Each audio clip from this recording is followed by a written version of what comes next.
In this video we're gonna see how far I gotten with the 460.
Let's see here if I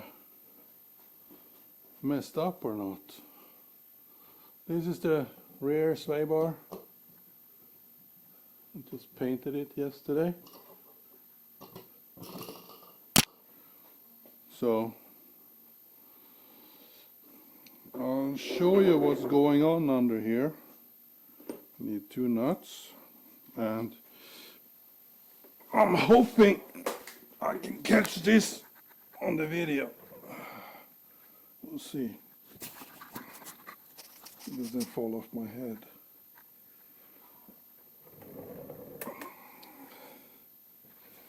Hopefully you can see this. The sway bar is attached here and on the other side. And I'm not sure it's going to clear this thing I made, because it's such a long time I made this, so I don't remember if I put the sway bar on here when I did this thing here. So we'll see. It goes the other way. It's gonna clear on the other side, I think, but let's see here.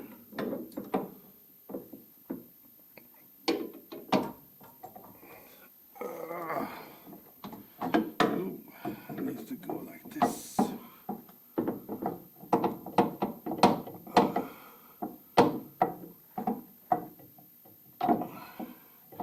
It's getting hung up on everything.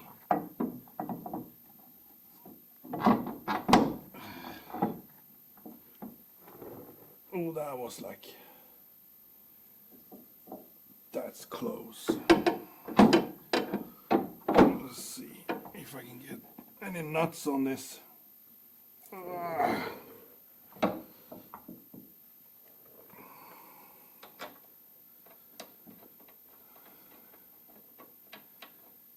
And get the nut.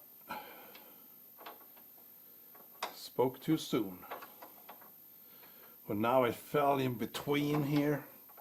Oh my God.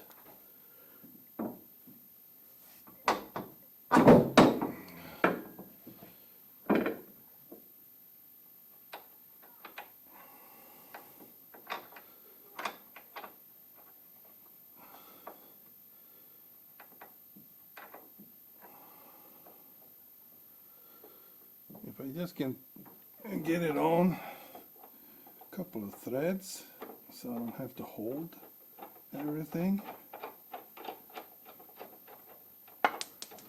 Oh, top.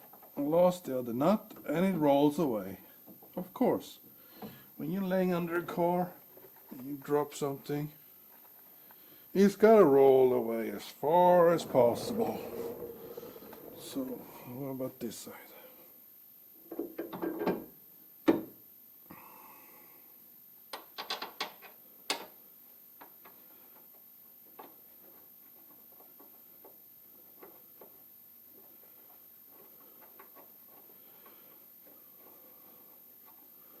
The one interesting thing here is gonna be if this sway bar can rotate in the bushings. Okay, so let's get the other bolts and nuts here. These two.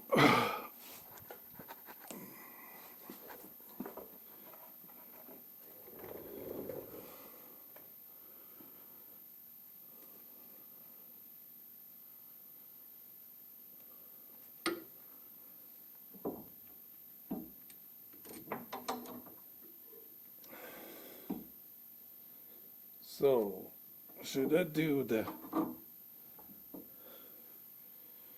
Yeah, do the nut on the inside. Looks prettier.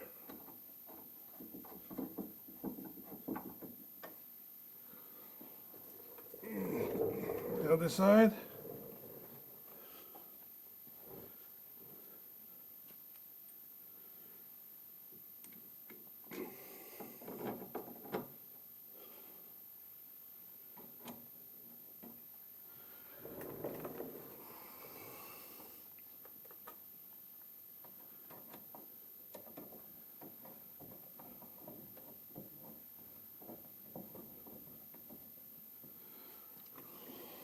There.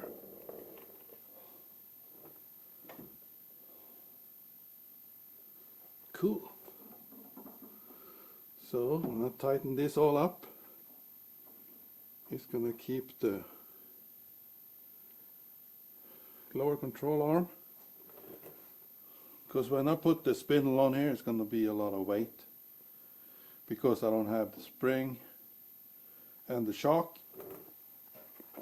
And to keep it in place, that's why I wanted the sway bar there.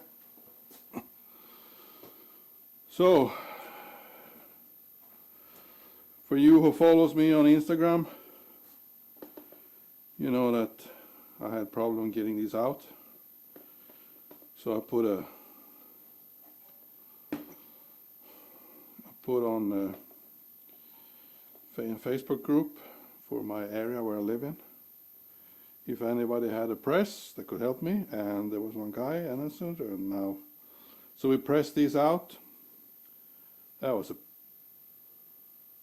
PIT8, pain in the behind. So to get the new ones back in, I've cleaned this area, cleaned it properly, so it's no dirt or anything. So the new ones I put in the freezer, and they're gonna be there until tomorrow. And I think I'm gonna heat this up with, doesn't need much. I have 2 heat guns, so I think I'm gonna put 1 heat gun on each and let it just blow. And hopefully when I get them out of the freezer and this is heat up, I can just drop them in there, or they just need a little bit of tapping with the hammer. Get them in there, because I don't have a press to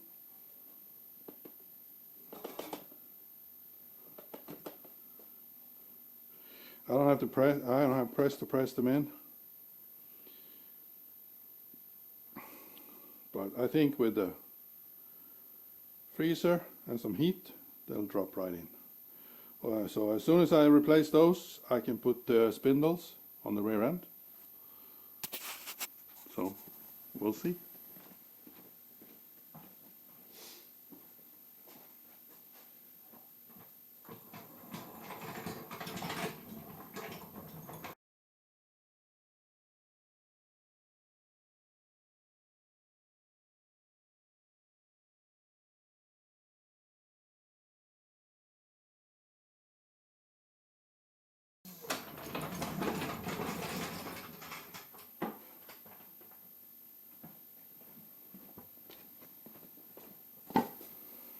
Well, I ran into some problems. Well, I fixed it, but here's what I had to deal with. This one is brand new.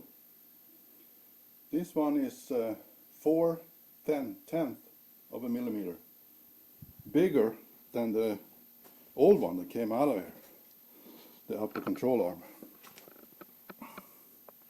Goes into this hole here. So it doesn't fit. You know what I had to do? I had to take all the paint off here. All this paint, take that off. And also, I did with this one. This thing inside this hole. To get all the paint and old stuff, if we got any paint in there. All that stuff. To clean that hole out. And I get it to fit. I mean, I've done this side. That's how I know. But that's some precision machining. 4/10 of a millimeter, and it won't go in the hole. It doesn't even go into the splines. It doesn't go in the hole. That's amazing. Välkommen tillbaka. Oh, I was not supposed to speak in Swedish. That's because I make videos, some in Swedish and some in English. Anyway, so let's take a look. So I got the rear end on there. Got the front subframe with some control arms. Looks like this. I started with the wiring harness, just pull it out there, see what it looks like. So I noticed that my adjusters, I have to remove this triple wing nut, or whatever you want to call it, this one, because it's gonna interfere with the radiator. So I thought about removing this, and then I put two M6 nuts on here and tight them together, and then I can do the adjustments with a wrench. Just turn it, because you only adjust it like one time.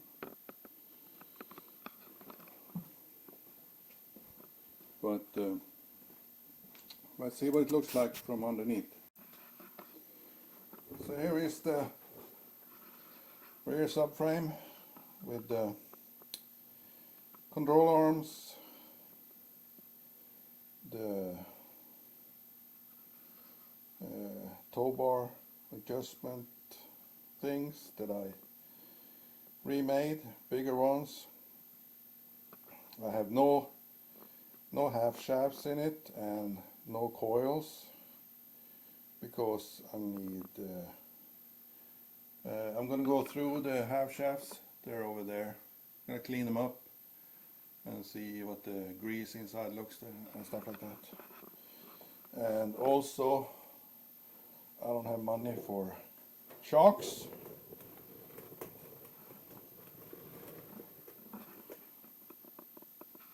But this is what it looks like. Nothing is tightened. Everything is just loose.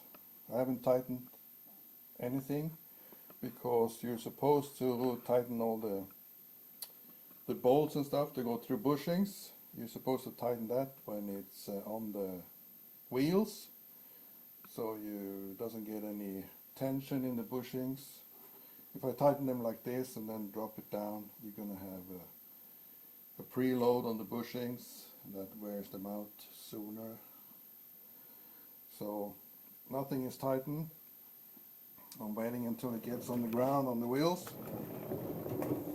So what about the front?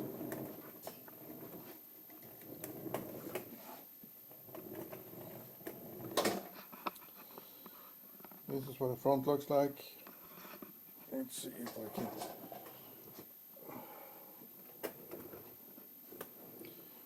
Rolling around on the creeper is, you get stuck everywhere and you can't use the car to move around because the car is on wheels. So you just move the car. Oh my God! So that's the front subframe with the control arms. It's the same thing here. I can't do much more until I have the shocks and some other stuff. The sway bar, the front sway bar, I'm waiting for some bushings for that. I can put that there. And also, let me get off the floor. The rack and pinion. This fitting is in the way of the angle gear. No, this one is in the way of the angle gear. So I need to move this one. And so I can't put this on yet because I gotta move that fitting. Probably further down here, I think. But that one, I want that tigged, and I don't have it. I have a TIG, but I don't have any gas for it, and I also don't know how to TIG. So I'm gonna see if I can find a way to take this thing apart, because it would be a lot easier to fix it. So anyways, that one I can't put on there. The sway bar, I'm waiting for bushings for that. And I didn't put any steering column or anything in here because I want to run the wire looms first. It's a lot easier. So now I'm out of money to do any more on the suspension, front and rear. So the only thing I can do now is work on the wire harness. And that's going to take some time. So I can't guarantee when the next video is going to come out, because, you know, lack of money and right now lack of time for the wire harness. But I wanted to update you what it looks like. I'm putting it all together with the old coils, front and rear, and we'll see how high it gets, and then I know how much I'm going to lower it. I think I have new rear coils up here, and those are for cars without self-leveling. This coil is for self-leveling, so it's a weaker coil. The one there it's got a bigger diameter. It's got the same amount of revolutions, but the diameter is thicker. But I need shocks, and shocks are like 10,000 Swedish crown. That's like probably just over $1,000. I don't have that. So this is what it looks like right now. I keep working on it when I have time. So thanks for watching. See you in the next video, whenever it's gonna be. Bye.